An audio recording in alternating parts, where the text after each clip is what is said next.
Tá no ar isso. Começando a nossa live. Conde, tem gente aí? Tem gente no YouTube? Tem gente no Facebook? Vocês estão aí? Ah, estão chegando. Muito bem. Começando pontualmente aqui. Exatamente nesse horário de sempre. Coloquei aqui. Eu tô com esse CD na mão. Olha só, YouTube já bombando. Eu tô tão feliz, gente. Deixa eu agradecer vocês. Primeiro vamos ouvir, só um pouquinho, a Valéria Lobão.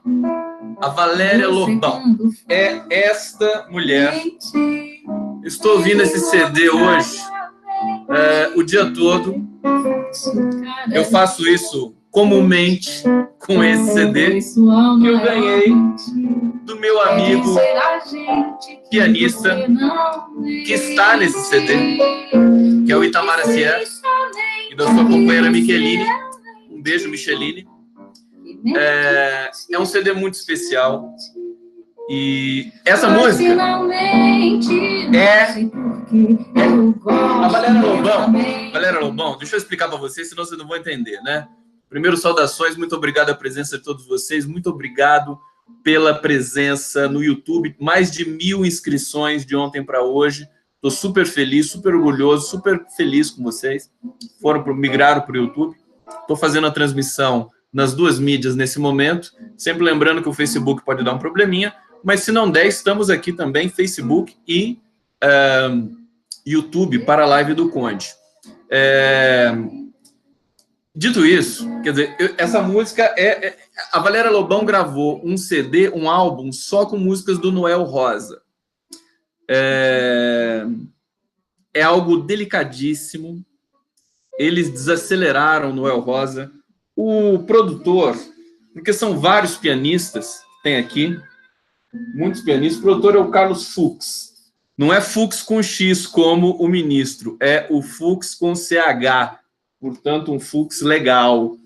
É um cara absolutamente genial, porque assim, o trabalho tem uma linguagem apuradíssima. E basicamente eles desaceleraram, né? Noel, que é um dos maiores compositores da música brasileira, década de 20 e 30. Morreu muito jovem, com 26 anos, mas deixou um legado de composições. Aí o Facebook já caiu, tá vendo só como é que é a coisa? Agora, então, todo mundo no YouTube. Ainda bem que nós temos o YouTube. Então, se alguém te puder avisar e tal, pessoal que tiver no Face agora ficar sem a transmissão, eu aviso aqui durante a transmissão. Bom, vamos com tudo, vamos para o nosso trabalho, porque é importante que a gente faça essa live. Então, começando com a canção da Valéria Lobão, eu vou voltar aqui na canção 2, porque a canção 2 é justamente Você Somente. Você Somente, né? Tirar isso aqui que não precisa mais. Você Somente, que o Bolsonaro, o bolsonarismo e companhia, eles só mentem. Só mentem. É uma coisa impressionante. Fica nessa desculpinha estabanada sobre a questão do Fabrício Queiroz e realmente a coisa não anda. A coisa não anda. Bom, eu quero então celebrar, vou colocar esse CD durante a nossa live de hoje aqui. Então, o CD da Valéria Lobão se chama Noel Rosa, Branco e Preto. Deixa eu ver de que ano que é. Eu não me lembro, mas é recente. É algo assim avassalador. Itamar Acier está tocando piano aqui, não nessa música é o Adriano Souza. Olha a letra da música, né? Mas finalmente, não sei porquê, eu gosto imensamente. Na verdade, aqui a pessoa só mente, né? Mente o tempo todo, mas a outra, né, o par conjugal, gosta dessa mentira toda. Não espero que mais você, pois você não aparece, e creio que você se esquece das promessas que me fez. E depois vem dar desculpas inocentes e banais, é porque você bem sabe que Em você desculpo muitas coisas mais. O que sei somente é que você é um ente que mente inconscientemente. Mas, finalmente, não sei porquê, eu gosto imensamente de você. Evidentemente, a questão do bolsonarismo e da política brasileira não é essa relação passional da mentira, que eles gostaram tanto da mentira e que agora está se desfazendo. Quer dizer, nós estamos presenciando nesse momento, queridos cara pálidas, nós estamos presenciando a disjunção política dos bolsonaristas com o bolsonarismo. Esse é um momento de disjunção, é um momento de ruptura. Porque neste exato momento, né, justamente nesses 2 últimos dias, em que a Rede Globo de televisão fez 2 grandes matérias sobre o Fabrício Queiroz e o Flávio Bolsonaro, a primeira matéria de 5 minutos no Jornal Nacional foi sobre os 98 depósitos fracionados na conta do Flávio Bolsonaro, feitos, inclusive, na própria Alerj, na agência bancária que fica dentro da Alerj, vários depósitos, assim, parece que no intervalo de 2 minutos, uma coisa, assim, bastante põe atípico nisso, né? É mais do que atípico. E a outra notícia, justamente, é essa que estourou nesta manhã, que é a notícia dos 7 milhões, que o volume é muito maior nos 3 anos, 7 milhões. Bom, haja rolo. O Lauro Jardim, jornalista do Globo, é que deu o furo, né? E ele disse que haja rolo, que o cara disse que faz rolo, que esse dinheiro vem de rolo de carro, etc, e tudo mais, para explicar. 7 milhões é muita coisa. As peças começam a se encaixar no sentido de que o não comparecimento do Fabrício Queiroz nas chamadas do Ministério Público do Rio de Janeiro, das filhas, etc., é porque justamente eles não tinham que explicar. Eles ficaram com medo, né? Ficaram com muito medo de se apresentarem para a justiça e de se comprometerem furiosamente. Então, eu entendo que essa questão realmente é uma aceleração inédita de um derretimento inédito de um segmento político. Eu propus aí o título, né, a mais precoce decepção política da história. Então, realmente é uma coisa que a gente está observando que, assim, é uma decepção muito forte. Temos já notícias, nós percebemos isso, inclusive, nas ruas. Padaria, todo lugar, supermercado, a gente já percebe isso, já começa a sentir, que o trabalhador já sente que foi enganado, né, por um segmento político. Normal no Brasil, né? No Brasil você tem esse histórico. Quem não é enganado no Brasil, né? É por isso que as pessoas tinham muita dificuldade de entender um governo soberano como governo democrático do PT, com todos os erros que eles cometem, né? É bom dizer isso, né? A gente frisar que o PT não é a perfeição do mundo, né? Embora eu, particularmente, veja muitas e muitas virtudes na própria configuração histórica do PT, e em coisas que talvez nem eles mesmos se deem conta da virtuosidade que foram esses governos recentes aqui no Brasil, mas tudo bem, é bom até a gente não ficar em salto alto, porque isso pode prejudicar. Deixa eu acompanhar aqui no YouTube os comentários de vocês, porque nós estamos agora interagindo pelo YouTube. Então, eu vou entrar aqui, deixa eu abaixar o volume para não dar eco e ver a programação com vocês. Então, estamos aqui, mais uma vez, eu coloquei a câmera do lado, mais uma vez, a gente estava acostumado já com isso. No Face está falhando, muita gente aqui falando. Então, agora, então, por isso que nós tivemos a transmissão pelo YouTube. Realmente, o Face está com algum problema, não sei se é um problema, acho que é do Facebook, não é? Eu já fiz todos os protocolos aqui com meus aparelhos e tudo mais. A gente está no YouTube, ainda bem que temos o YouTube, então vamos bombar, nesse YouTube de Deus. Então, muito precoce essa decepção. O povo trabalhador que se encantou, né, por várias razões com o bolsonarismo esses últimos anos e concedeu ao bolsonarismo e ao Bolsonaro uma oportunidade para que eles mostrassem, afinal de contas, a que eles vieram, né, na face dessa terra. Esse povo trabalhador já está... A paciência é curta. Quando o dinheiro é curto, a paciência é curta. Né? Quando o dinheiro é curto, a paciência também é curta. Quando o dinheiro não é curto, caso da classe média das elites brasileiras, a paciência é maior também. Então, hoje eu participei de um hangout muito interessante com o Florestan Fernandes, que o Léo Atush chama de Floresta. Eu acho tão bonitinho. Eu falei, e aí, Floresta? É muito bom. A Floresta de conhecimento, o Florestan, um cara muito, enfim, um jornalista muito experiente. E o comentário foi um pouco em torno disso, quer dizer, muito precoce essa decepção generalizada que nós já rastreamos. E nós já rastreamos não apenas nas próprias pesquisas mais recentes, como aquela pesquisa acho que é XP e PESP, que deu 40% de popularidade para o Bolsonaro, e eu faço a comparação com uma pesquisa da Datafolha, de maneira um pouco assim, livre, mas que o Bolsonaro estava muito mais, uma popularidade muito maior, né? Antes, inclusive, de assumir o governo. Então, é muito precoce, é muito brutal, o amadorismo desse governo é muito grande. O Mário Vitor Santos, o Florestan Fernandes, os jornalistas pela democracia, que, aliás, eu peço para vocês aqui, para colaborarem com esse grupo, do qual também faço parte, tenho a honra de fazer parte.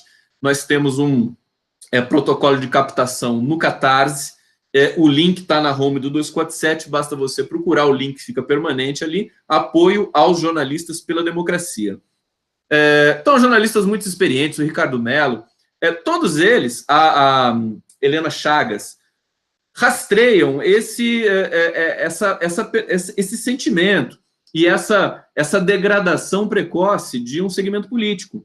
Né? Por isso que é importante o apoio a esses jornalistas, é importante a gente estar conectado com essa movimentação aí no Brasil 247, que organiza todo esse conteúdo dos jornalistas brasileiros, colunistas, articulistas, Ricardo Cocho, que a imprensa tradicional já não consegue mais construir essas percepções. É muito curioso isso. Eles ficaram tanto tempo num sistema um pouco amordaçado, um pouco não, bastante amordaçado, na cobertura dos governos do PT, e agora nessa pinguela que foi o Michel Temer. Sofreram muito com isso, os jornalistas sofrem muito com isso, você teve muitas baixas, muitos ficaram pelo caminho. Nós temos a CNN entrando no Brasil agora com o pé na porta para arrebentar, digamos assim, vai ser uma briga muito grande com a Globo querendo mostrar que ainda é dona do Brasil para a CNN, né? O que vocês acham? Por que vocês acham que a Globo foi com tanta sede ao pote nessa notícia do Flávio Bolsonaro nesses últimos 2 dias?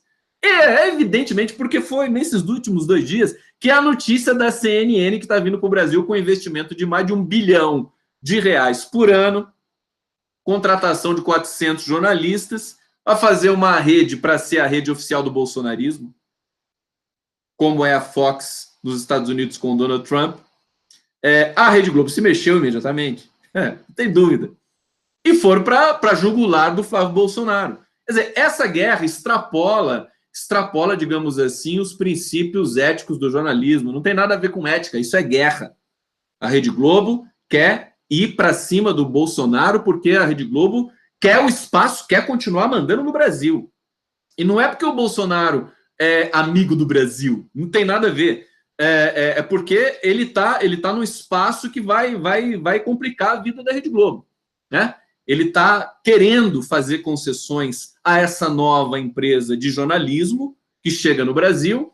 Ele está querendo tocar na maior ferida que jamais nenhum governo teve a ousadia sequer de citar, que é o bônus de volume, que é uma espécie de cartel, quer dizer, é uma máfia que a Rede Globo instaurou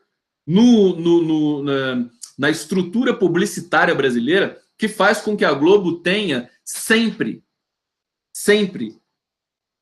a maior parte esmagadora do bolo publicitário do país inteiro. Teve momentos em que a Globo abocanhava 80% do bolo publicitário do Brasil inteiro. Você percebe, por exemplo, o bolo publicitário do governo e de toda a estrutura brasileira. Você imagina a quantidade, o poder acumulado que é isso. Você tem a Brahma, você tem as cervejarias. Eu não posso falar Brahma aqui, que a Brahma, né, com cerveja golpista, não, né? Mas as cervejarias, as montadoras, Volkswagen, Ford, Nissan, etc. É muito dinheiro. O futebol, enfim, tudo que é anunciado, né? A Friboi, a própria Friboi, quer dizer, tudo isso foi despedaçado em função de um golpe de Estado, o golpe parlamentar. Acho que é um golpe de Estado, evidentemente, porque destituiu uma chefe de Estado, legítima e honesta, como, inclusive, o próprio golpista traidor disse no final da sua saga pinguelística, a pinguela, que foi o Michel Temer. De qualquer maneira, nós estamos assistindo, o bastidor é esse. Não tem nada de edificante na cobertura da Rede Globo. A Rede Globo está simplesmente querendo dela, né? E para querer o dela, ela vai para cima de quem quer que seja. Eu disse hoje para o Florestan e para o Leonardo Atush, vou repetir aqui para vocês e trazer para vocês esse comentário, que é o seguinte: o Bolsonaro, ele já cumpriu o papel dele. Absolutamente descartável nesse momento. Sabe? Aquela coisa a mais descartável possível que você pode imaginar é o Bolsonaro. É triste você constatar isso, mas ele fez por merecer, evidentemente. Ele não serve para nada mais. Justamente porque ele não é um político que seja, digamos, fraco no sentido de ser interessante para o mercado. Ele é fraco politicamente e do ponto de vista da autoridade gerencial, a gente já percebeu isso.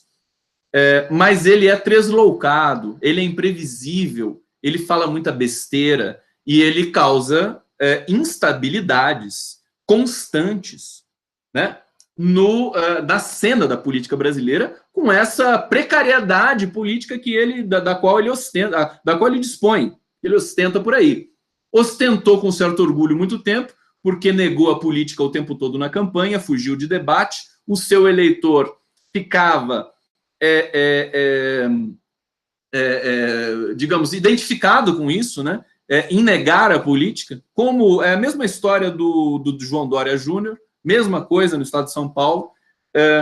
Só que esse processo, como ele também foi relativamente rápido, ele surgiu rapidamente na cena política brasileira, ele também caiu muito rápido, né? Com um pequeno escândalo, na verdade é pequeno porque, assim, se você for investigar, né, Florestan Fernandes falou isso, eu admiro muito o Florestan, tá? Vou falar várias vezes o nome dele aqui hoje, porque a conversa com ele hoje, com o Leonardo Atush, foi sensacional. Enfim, recomendo vocês assistirem o Bom Dia que nós fizemos hoje pela TV 247, tá no cardápio que fica disponível na TV 247, no canal. E aí aproveito para pedir para vocês mais uma vez se inscreverem na TV 247 e também no meu canal, o canal do Gustavo Conde, agora no YouTube também. Então, muito fragilizado, muito acelerado esse estado de decrepitude do bolsonarismo. Se for investigar realmente, pessoal, os podres do Bolsonaro, é uma coisa infinita, é sem fim. Você vê que só o Queiroz causa esse desgaste infinito do governo. Imagina se o jornalismo, se a Globo está avisando, ela falou, meu querido, se você vai fazer tudo isso que você está falando, que você vai fazer, vai acabar com o bônus de volume, vai bancar a CNN, vai botar toda a verba publicitária para a CNN, então, nós vamos fazer isso com você. E não adianta reclamar, né? Briga de máfia, briga na lama. Veja, a gente está nessa briga toda. A democracia, a esquerda progressista, tem uma chance de prevalecer mais uma vez e instaurar uma nova agenda para o país.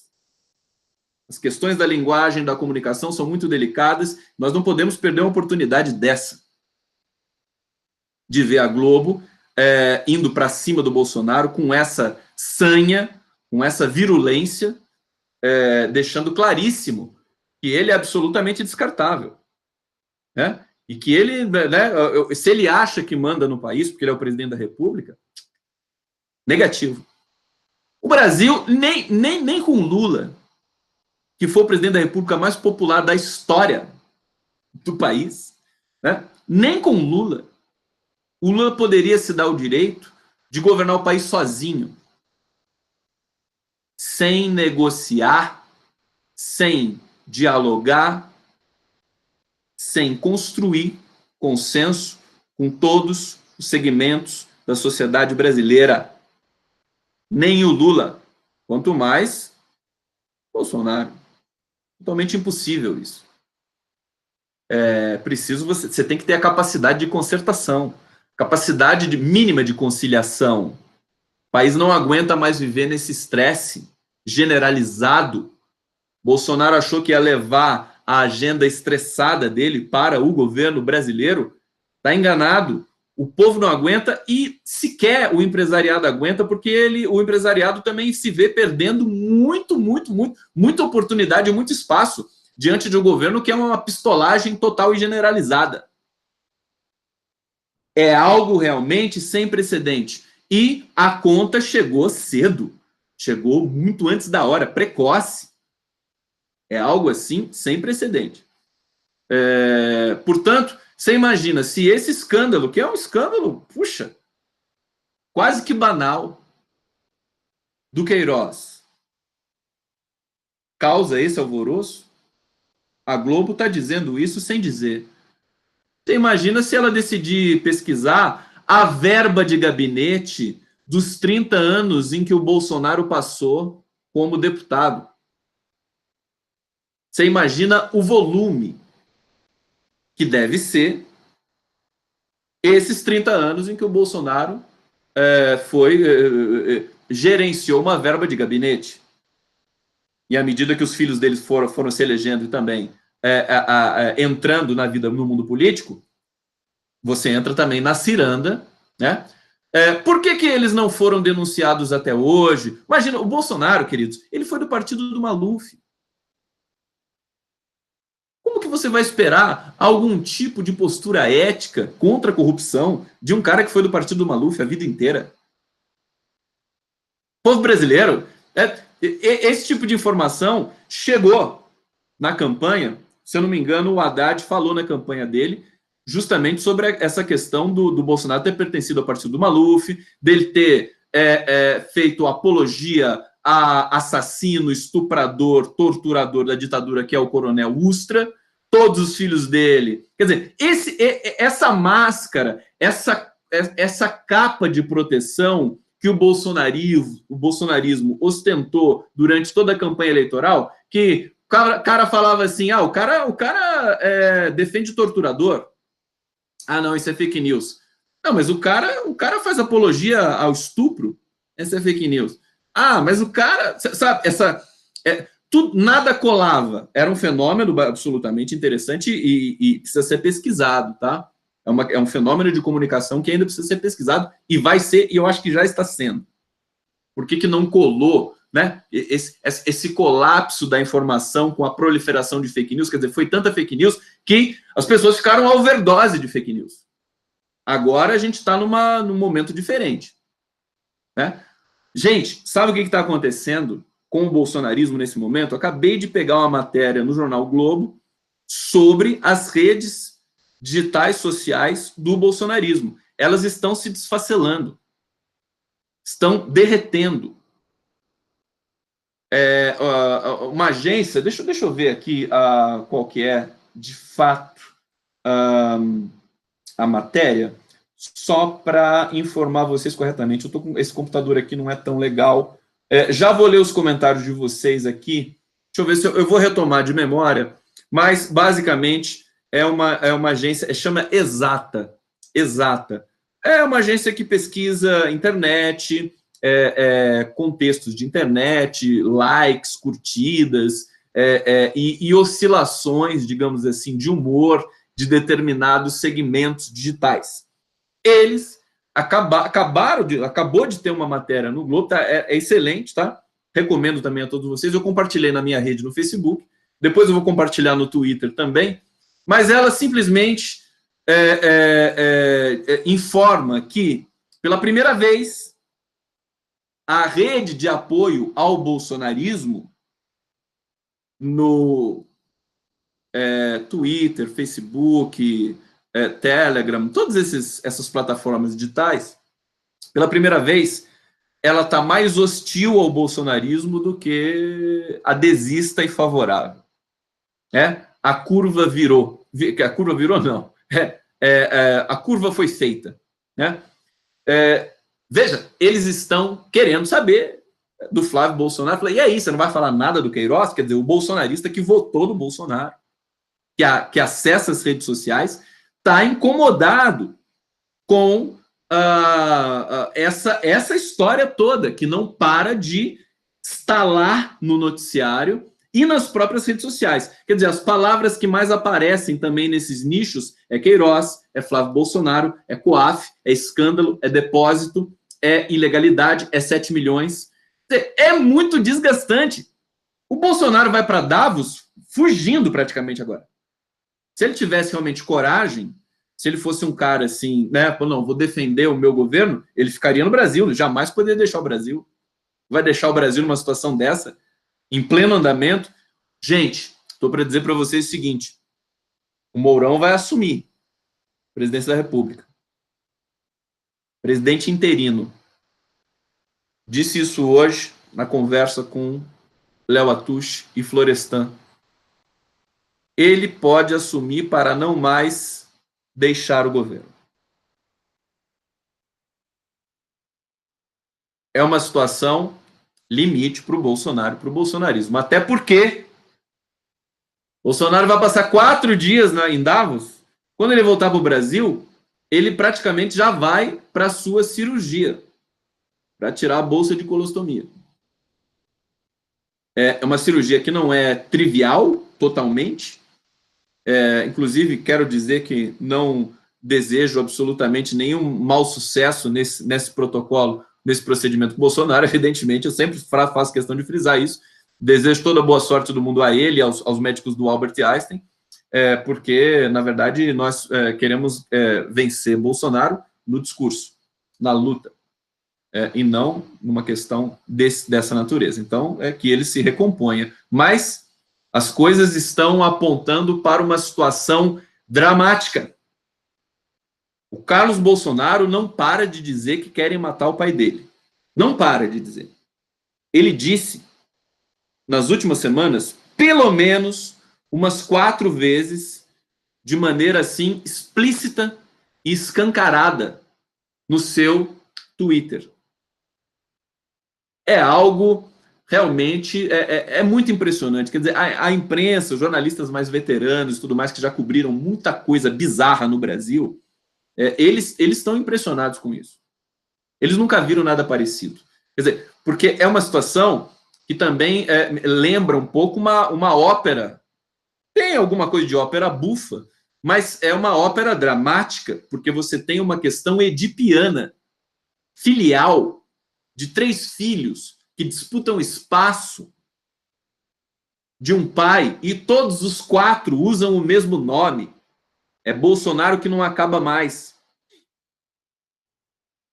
Então, é uma situação, do ponto de vista psicanalítico, psicológico, psicossocial, extremamente dramática e complexa. E shakespeariana, eu diria. Dá uma ópera. Eu sempre penso em ópera. O filho dizendo que vão matar o pai, o pai protegendo o primogênito, que tem um escândalo de corrupção nas costas. a esposa recebendo depósito de um motorista ex-policial. Quer dizer, pera lá, velho. Vamos fazer, então, a peça de teatro de uma vez esse negócio. É algo absolutamente melodramático. E essa narrativa invadiu a nossa rotina, o nosso cotidiano, faz com que a cobertura jornalística fique muito impregnada dessa questão que é parental, digamos assim, filhos e militares. Você tem mais os militares ainda. Você tem o Sérgio Moro, que também tem uma lista grande de dramas, né, libidinais psicológicos. A gente sabe que o Moro tem um problema, tem uma fixação no Lula. O Moro está em silêncio, quer dizer, é uma conjuntura muito delicada. Então agora eu vou fazer uma transição nessa live para a gente avançar um pouquinho mais. Vou aumentar. Olha só, ela está cantando. A Valéria Lobão. A música 8. É tão bonito isso, gente. Vocês estão conseguindo ouvir? Fala pra mim. Cadê? Vocês estão ouvindo? O Fusca tá bom? Vocês curtiram meu Fusca? Cara pálida! Eu tô vendo aqui, tá? Eu tô vendo os comentários aqui. Fala do Moro. Sabe que eu te amo. Raquel Lisboa, que lindo. Você me acha bonito, Raquel Lisboa? Eu tô estranho, né? Essa barba não para de crescer e tal. O Fusca tá bonitinho. O Fusca, eu gosto desse Fusca aqui. É super legal. É uma camisa eu não me lembro como é que é o nome da marca. Olha só. Então, tô vendo os comentários de vocês aqui. Uma tragédia brasileira via psicanálise. Lorena Figueiredo. Sacopenapa, novela mexicana, ópera muito complexo para os fascistas. Muito bem. Né? Coisa fina, Conde. Vamos ver aqui. Coraçõezinhos, estou adorando também coraçõezinhos. Cara pálida, parente do Lobão, não é. A Valéria Lobão não é parente do Lobão. Vou deixar isso claro. Quer dizer, o talento dela é uma coisa impressionante. Você sabe, gente, vou falar uma coisa para vocês. O Lobão, o trabalho dele de compositor é excepcional. Eu gostei muito. Evidentemente, agora fica difícil, mas o trabalho do Lobão dos anos 80 é genial. Genial. Grande letrista. Na verdade, o Bernardo Vilhena,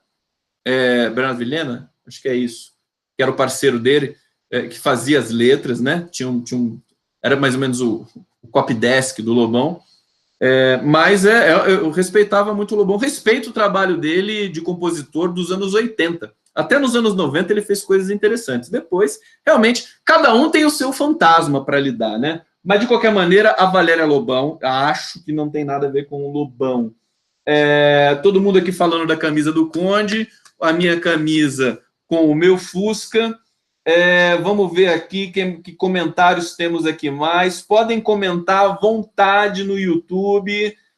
Suco de laranja, quem vai querer? O Marcos Santos está dizendo aqui, a audiência aqui no YouTube 3 vezes maior que no Facebook. A audiência no YouTube é violento, realmente o YouTube é muito legal, tamo junto, né? E aí, quando o Facebook puder, a gente faz aí a transmissão também. Vamos ver, alô Conde, quero saudar todos vocês, realmente a Valéria Lobão maravilhosa, colocando mais um pouco da Valéria Lobão aqui, deem o like pro Conde, inscrevam-se no canal, o canal bombando muito, só o começo, tá, gente? Aliás, eu ia dizer para vocês, ontem como foi a estreia, e não deu, eu fiquei muito empolgado, não deu para dizer exatamente assim o que estava no horizonte, né? Mas esse canal agora, o canal do Conde, no YouTube, o que eu vou fazer? Vou fazer a live todo dia, evidentemente, que é o grande canal que eu tenho aqui com vocês, para a gente comentar de política de uma maneira um pouco mais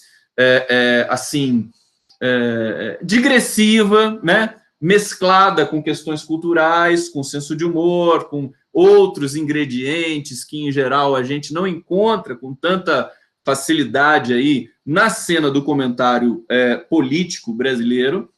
Uma linguagem que eu estou tentando ainda encaixar, uma questão sempre work in progress, né? Sempre tentando aprimorar um pouco mais.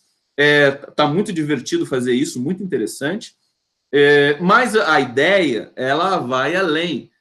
Então, uma coisa que eu vou fazer nesse canal imediatamente, já começo semana que vem, já aviso todos vocês. Eu vou fazer entrevistas aqui não sei se diárias, acho que diárias não, no começo não, mas depois sim. Entrevistas com, enfim, personalidades, com músicos, com compositores, com acadêmicos, com políticos, e aí eles vão conversar com o Conde, que é diferente, né?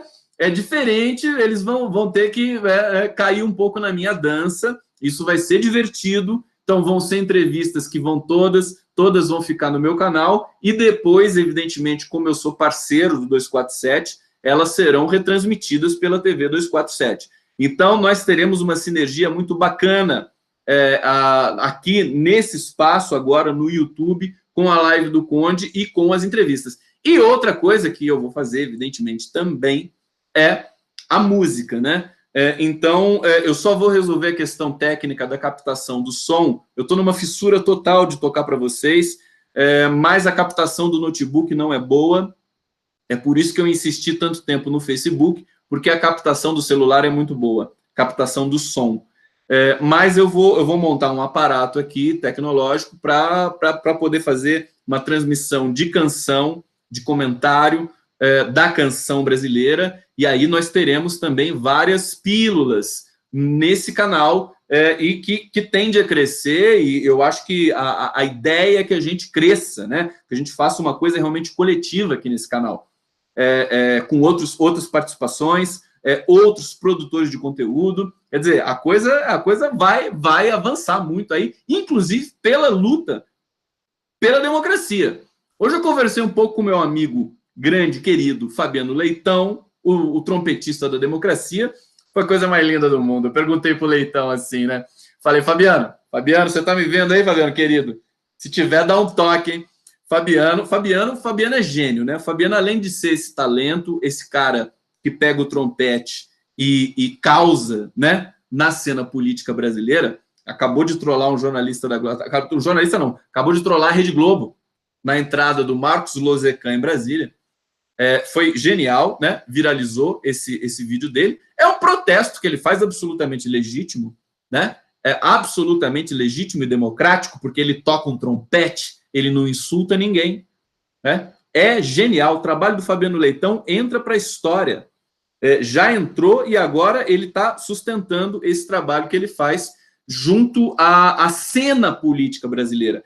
E aí eu perguntei para o Fabiano Leitão, escutem essa, né? Eu falei, Leitão, o que você sentiu aí? Como é que foi receber a carta do Lula? Porque o Lula mandou uma carta para o Fabiano Leitão, para o Rodrigo Pilha, né? Que é parceiro do Leitão, né? Em todas as ações que eles fazem. O Rodrigo Pilha também é um cara genial, né? Um cara muito inteligente, um cara que trabalha nas redes, um cara que resiste ao assédio do fascismo aqui no Brasil, junto com o Leitão. E eu falei, e aí, como é que foi receber a cara do Lula? Aí ele me respondeu assim, velho, chorei que nem um bezerro. É tão bonitinho. Como não amar, né? Daí ele falou assim, chorei que não... Eu adoro o bezerro, né? Eu não sabia que o bezerro chorava, mas é tão bonitinho isso, eu chorei que nem um bezerro. Deve ter sido uma emoção muito grande, porque o Lula, ele não escreveu um bilhetinho pro Leitão e pro Pilha. Escreveu uma carta com uma caligrafia. O Lula caprichou. Coisa linda. A letra do Lula, né? Toda certinha ali, um texto lindo. O Fabiano Leitão, Rodrigo. Eu fiquei com ciúme também. Mas aí o Pilha, o Fabiano Leitão falou assim, eu chorei que não um bezerro, mas o Pilha chorou mais. São lindos, né? Então, como não amar esses caras? Esses caras são essenciais. E eu acho que essa sinergia, essa ação que eles promovem pelo Brasil, agora, com esse escândalo do Queiroz, com esse derretimento do bolsonarismo acelerado, todas as redes sociais derretendo, todos os bolsonaristas confusos. Eu brinquei hoje que até robô está decepcionado, né? O robozinho está lá, aquela linguagem robótica dele. Vai virar um malware da vida, né? Vai voltar a ser vírus. Porque, putz, robô de Bolsonaro não dá mais. O cara se decepcionou. Todo mundo se decepcionando. Até o Olavo de Carvalho falou, não sou guru dessa merda. É divertido. Eu fico até... Dá uma certa pena, porque nós, do segmento progressista, nós somos muito solidários, né? É um defeito que nós temos, né? A gente vê o cara lá, cara na merda, o cara se derretendo, se despedaçando todo, a gente fica até com pena do cara. Mas não é o caso, passa logo também, depois a gente dá uma trollada, e aí passa essa vontade de sentir pena do bolsonarismo e do Bolsonaro. Mas não tá fácil para eles. O Zé Dirceu avisou. Aquela cadeira queima, querido Bolsonaro. A cadeira queima. Então, ou você tem brio, ou você tem honra, ou você tem capacidade de aglutinar pessoas em torno de você, ou você morre afogado. Então, nós estamos aí diante de um recorde mundial, de um derretimento de um segmento político assim, de maneira avassaladora. Avassaladora. Tudo despencou, galera. Tudo despencou. E aí, portanto, volto a seguir o raciocínio que eu estava dizendo para vocês do Mourão. Mourão vai assumir a presidência da República. E agora, a gente vai ver que tipo de bicho é esse general Hamilton Mourão de posse da caneta de presidente da República. Ele tem várias diferenças com o Bolsonaro. Ele faz questão... eu já disse isso em outros momentos aqui, porque a análise da linguagem ela é muito sutil, né? Ele faz questão, sempre, nas entrevistas que ele dá, de dizer que ele é amigo do Bolsonaro, que ele gosta muito do Bolsonaro, que ele defende o Bolsonaro e tudo mais, que ele é o escudo, a espada do Bolsonaro. Então, e eu expliquei o seguinte, quando o cara precisa dizer isso publicamente, o tempo todo, sabe o que significa isso? Linguística e psicologicamente falando, né? A gente lê o comportamento discursivo das pessoas, né? Só que tem que ter sangue frio e tem que realmente estar disposto a avançar um pouco mais da interpretação básica, que nunca é a interpretação que prevalece, né? Toda vez que você lê uma entrevista de um político na imprensa, tenta descobrir o que está por trás do que ele está dizendo. Só se você, já de tentar, você já vai descobrir uma porção de outras coisas. E quando um político fala, nós temos de estar atentos ao que ele quer com aquilo que ele está falando. Não com o sentido da fala dele propriamente. É sutil, é uma questão pragmática, é uma questão técnica de interpretação, de texto. E o texto também é um texto falado, ou é um texto que é falado, que também é transcrito para a imprensa, como as entrevistas do Hamilton Mourão. Mas ele sempre faz questão de salientar que ele é amigo, defende o Bolsonaro. Quando o cara faz muita questão de salientar isso, significa que ele não tem intimidade nenhuma. Ele tá, na verdade, se autodenunciando. É uma confissão que nem o Flávio Bolsonaro acionou o STF e, com isso, ele confessou que ele tem realmente ligação com o Fabrício Queiroz. O Hamilton Mourão, quando elogia demais o Bolsonaro nas entrevistas, ele está dizendo assim, vou te trair. É isso. No fundo, se você avançar mais um pouco na força interlocutória do enunciado, do conjunto de enunciados do Hamilton Mourão, você se lembra como o Temer elogiava a Dilma? O Temer elogiava a Dilma o tempo todo.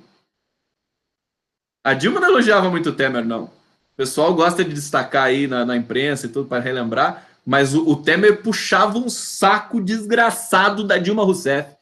Dava até, sabe? Dava até falar, nossa, joga esse cara para lá. Fica puxando o saco aqui. A Dilma devia ficar irritada com isso, né? Para que puxar tanto o meu saco? Se eu nem tenho, né? A Dilma Rousseff poderia falar assim. Mas veja o que aconteceu, né? Puxou a presidenta do Temer, né? E ele depois traiu. Bolsonaro descartável e fraco politicamente, tem a dúvida de que o Mourão vai querer assumir o protagonismo desse momento político brasileiro. Então nós temos aí, eu comentei então com o Leonardo Atush, com o Florestan Fernandes, você vai ter, nós vamos falar em interinidade, presidente interino, um bom tempo. E o Mourão tem diferença com o Ernesto Araújo, ele diz que o Ernesto Araújo não é um bom chanceler, ele diz outras coisas, né? Mas basicamente é isso, o sentido é esse, ele não gosta do Ernesto Araújo, ele tem diferenças com relação a outras nomeações.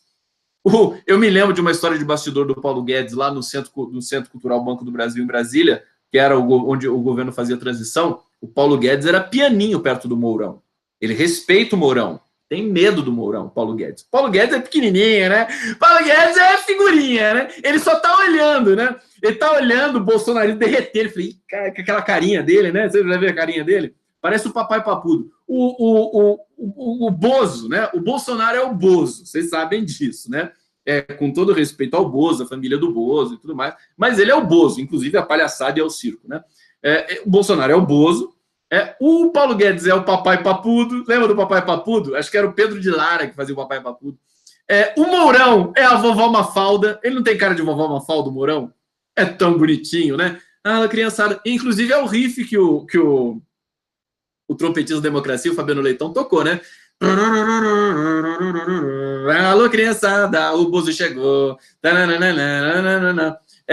Eu falei para ele, toca Sempre Ri também, porque eu assisti o Bozo, gostava muito do Bozo, inclusive passava pica-pau, era muito divertido, né?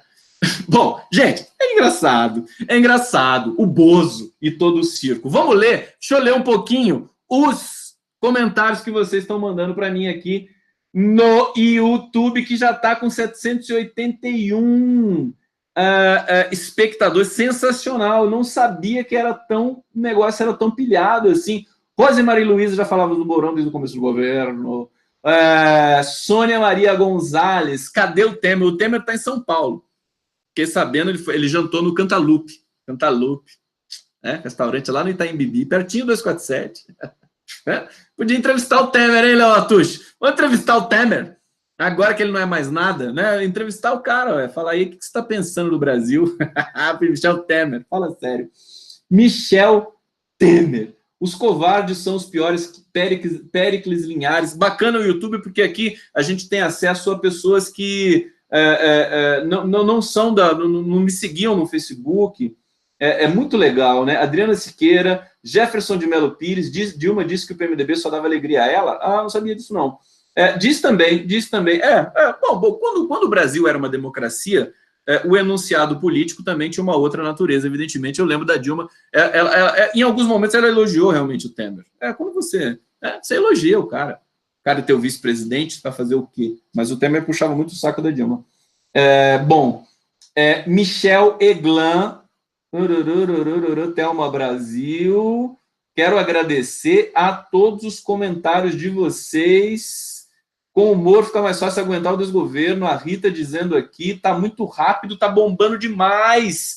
13 milhões de coraçõezinhos, Morgana, beijo para vocês, sensacional. Transmissão pelo YouTube realmente é sensacional. Gente, vamos já encaminhando para o fim da live.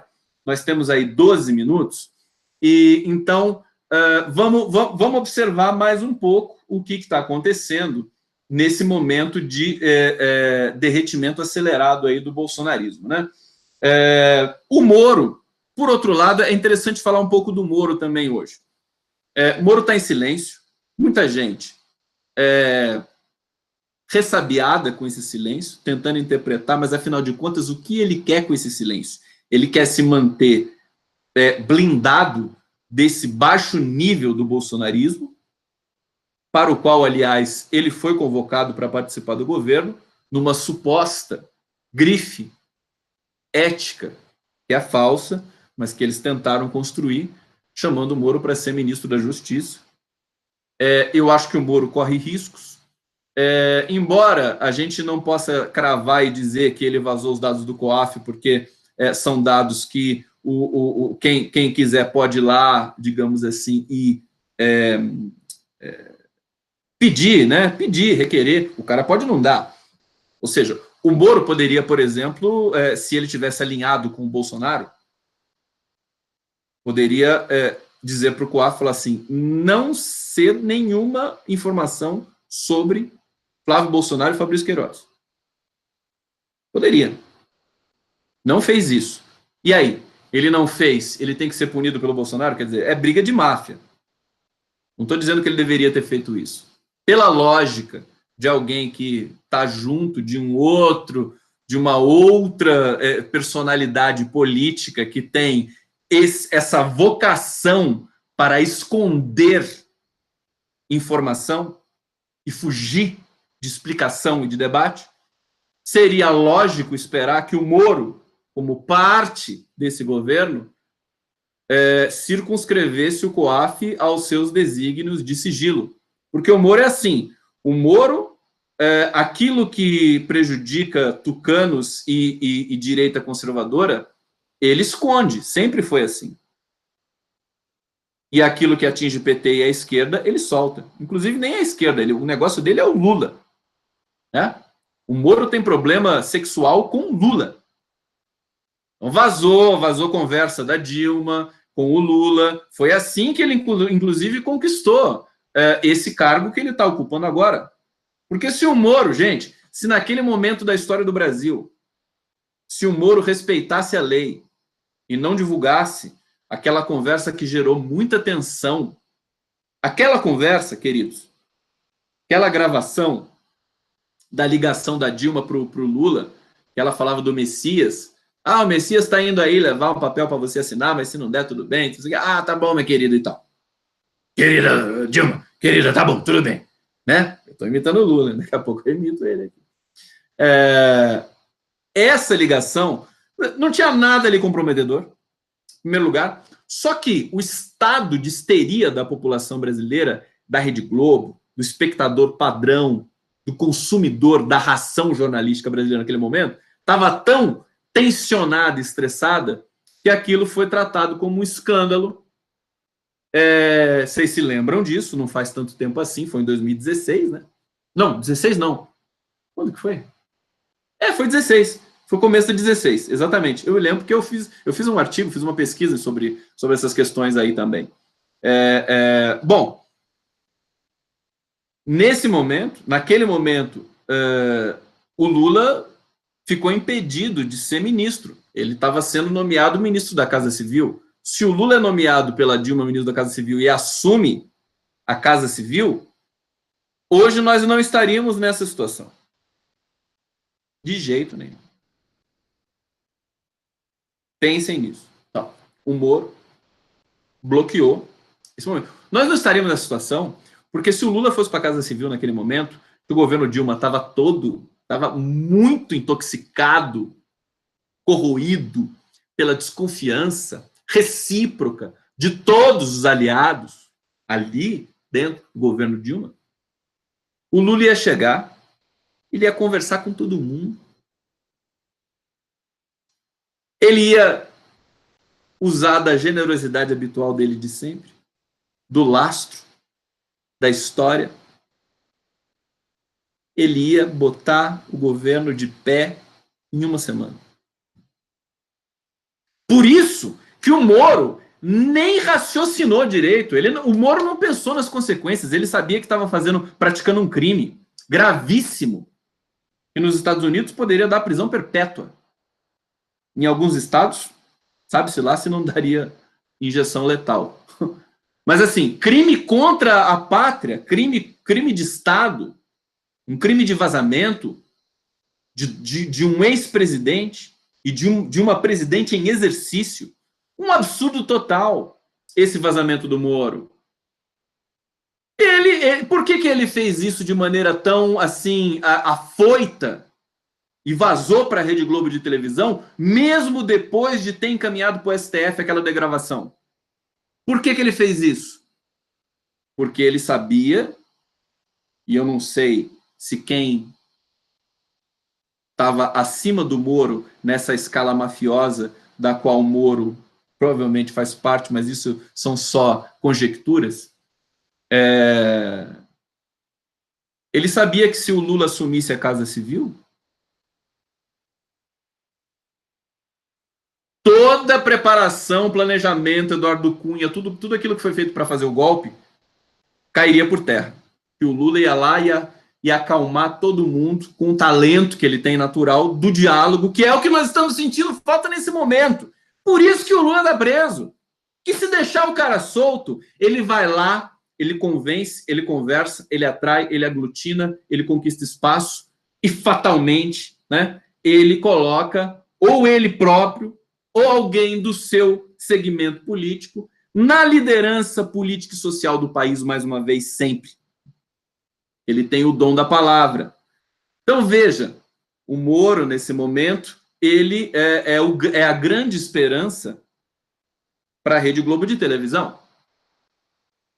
E o Bolsonaro se tornou bagaço né? O rascunho do mapa do inferno, sabe aquela coisa assim, o cocô do cavalo do bandido, o cocô com verme do cavalo do bandido, as metáforas mais escabrosas que você puder imaginar, é o Bolsonaro nesse momento. E o Moro, do silêncio que ele está, ele evidentemente causa uma percepção ambígua, né? Duas percepções. Uma de que ele se esconde, acho que é a primeira que vem à mente, uma de que ele se esconde, e a outra de que ele não quer se envolver com o bolsonarismo, o que já implica um princípio de traição, certo? Evidentemente, nesse momento em que o Bolsonaro derrete, as pessoas, os ratos não vão querer abandonar o navio. Eles vão querer abandonar o navio, né? E vão deixar o ratão maior lá sozinho, né? Sozinho lá no porão do navio. Então, a questão é bastante curiosa, é bastante complexa. Então, o Moro, nesse momento, responde por esse papel. Você tem o Mourão agora, você tem o Mouro e o Mourão. O Mouro e o Mourão. Tem uma peça do Shakespeare que é o Mouro de Veneza, né? Na verdade, o Mouro... É o Mouro, não. Como é que é o nome daquela peça? O Mouro é a personagem, né? É uma questão realmente delicada. Estamos assistindo o governo prematuramente perder toda a sua capacidade de construir qualquer tipo de política de agenda para o país. Mesmo eles não tinham agenda mesmo, não conseguiram construir nada. E o que fica, nesse momento, é um grande colosso, um grande volume monumental de desconfiança da população brasileira. O Haddad já disse que da onde que vem 15 milhões de reais, meu querido, para a fortuna pessoal do Bolsonaro? 15 milhões? Fortuna dele. 30 anos de legislativo? Dá para acumular 30 milhões? O Haddad está dizendo que esses 7 milhões aí, dos 3 anos aí de depósitos fracionados e atípicos do senhor Fabrício Queiroz, junto ao querido ex-chefe dele, Flávio Bolsonaro, pode ter tudo a ver com esse patrimônio de 15 milhões do Bolsonaro. É uma questão para se investigar. E vocês acham que a Globo vai recuar agora? Alguém acha? Quer dizer, o Lauro Jardim já fazendo piada com o Bolsonaro, recebendo a autorização da Rede Globo, da direção do Ali Camel e dos Marinho. Ela pode fazer piada que você quiser. Não tem problema nenhum. Veja como são as coisas. E aí, o que nos espera? Vamos ver.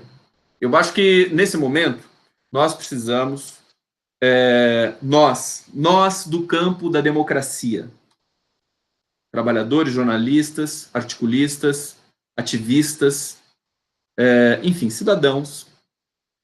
Eu falo nós pensando nisso, né? Porque não pertenço a partido, simplesmente pertenço a um campo de pensamento, do qual tenho orgulho de me filiar. Eu não tenho medo de ser um jornalista, linguista, e deixar isso claro em todo momento em que eu produzo qualquer tipo de conteúdo textual para a internet ou para as nossas lives gloriosas aqui. Acho que o país precisa retomar a agenda democrática. Hoje mesmo nós estamos sabendo que o Lula alcançou, daqui a pouco ele alcança 500 mil de assinaturas na indicação para o Nobel, que é conduzida por um ex-prêmio, por um prêmio Nobel, aliás, não tem ex, porque o prêmio é para sempre, né? O Adolfo Pérez Esquivel, escritor argentino, que foi laureado com o Nobel da Paz na década de 80, ele está encampando, junto com outros prêmios Nobel da Paz, esse conjunto de assinaturas para indicar o Lula para a premiação do Nobel da Paz. É muito forte. Sinceramente, eu não sei se teve outro candidato que foi tão aclamado, com tantas assinaturas, com tanta antecedência da concessão de um prêmio, como o ex-presidente Lula está sendo nesse momento. Eu acho que esse volume de assinaturas vai atingir 1 milhão rapidamente. Rapidamente. Está em 468 mil, salvo engano. Eu já assinei, todo mundo tem que assinar, acho que é importante que nós assinemos, né? É um processo, é um protocolo digital de autenticação, você autentica a sua assinatura através da sua documentação, do seu endereço, do seu telefone, e é muito poderoso, né? É um documento muito poderoso, muita gente assinando. Então, eu acho que essa agenda precisa ser retomada urgentemente para o Brasil. Para a gente tentar, minimamente, sair desse lodaçal que o bolsonarismo nos enfiou. Aproveitar o momento porque os bolsonaristas estão decepcionados, eles estão inseguros, eles estão abandonando. O Flávio Bolsonaro não posta nada, parece que há uma semana. Ninguém posta nada lá. Tá todo mundo acuado com medo, porque posta. Uma coisa agora queima também, né? O cara posta alguma coisa lá, aí todo mundo fala, mas e aí, você não vai explicar nada? Por que você mandou suspender com o Fux lá no STF? Feio. Aí o cara se esconde. O cara se esconde e vai lá pedir ajudinha pro papai, né? Foi lá pedir pro papaizinho dele. Tô conversando a manhã inteira lá com o papaizinho dele. Uma outra coisa, para finalizar, que ferve, frita a cabeça agora da cena política de Brasília, é justamente a eleição para presidente da Câmara. Porque, com o Bolsonaro sendo tão prematuramente descartado dessa maneira, violenta, com a Rede Globo na jugular da família, o Mourão assume a presidência. E quem é o sucessor do Mourão? Lá vai o Brasil de novo começar a dança da sucessão, né? É o presidente da Câmara, que pode ser o Rodrigo Maia. Ou seja, a eleição para a presidência da Câmara tomou uma proporção diferente neste momento. Haja coração, haja fraude, haja rolo de carro, né? E haja coração. Gente, com isso, deixa eu colocar aqui a minha querida, linda, maravilhosa Valéria Lobão, de novo, colocar o CD dela para a gente finalizar. Não vou poder tocar para vocês, eu estou numa fissura, porque eu adoro tocar para vocês, eu adoro fazer aquela música final, porque é uma espécie... Sabe o que eu estava sentindo hoje? Eu falei, putz, não vou tocar de novo para a galera hoje. Quando eu toco no final para vocês, a canção, eu escolho, tal, preparo, é como se eu agradecesse a presença de vocês. É uma coisa que para mim é muito profunda, é muito bacana mesmo, é de coração realmente. E não poder fazer isso em função da questão da captação do som me deixa um pouco angustiado, mas daqui a pouco eu vou resolver isso. Vou voltar a tocar a canção no final, tematicamente conectada com o nosso assunto, sempre uma música da canção brasileira que traga, né, que traga uma memória da democracia, da luta pela democracia no Brasil. Então eu tenho muita felicidade de fazer isso, estou um pouco frustrado de não poder fazer em função da transmissão agora pelo YouTube, pelo notebook, que tem uma captação de som que não pega o violão. Aí fica uma coisa super estranha, mas rapidamente eu vou corrigir isso com vocês. Então, eu deixo um beijo maravilhoso para todos vocês. Muito obrigado pela presença. Deixa eu dar uma olhada aqui, ver o que vocês estão falando. Queridos, Patrícia Quesada, muitos coraçõezinhos, flores, corações coloridos, 900 pessoas ao vivo, genial, genial, adorei o YouTube, adorei vocês aqui no YouTube. Transmissão nossa agora vai ser sempre pelo YouTube. E eu quero deixar um beijo maravilhoso para vocês e a gente se encontra próxima live do Conde. Valeu, gente. Um beijo.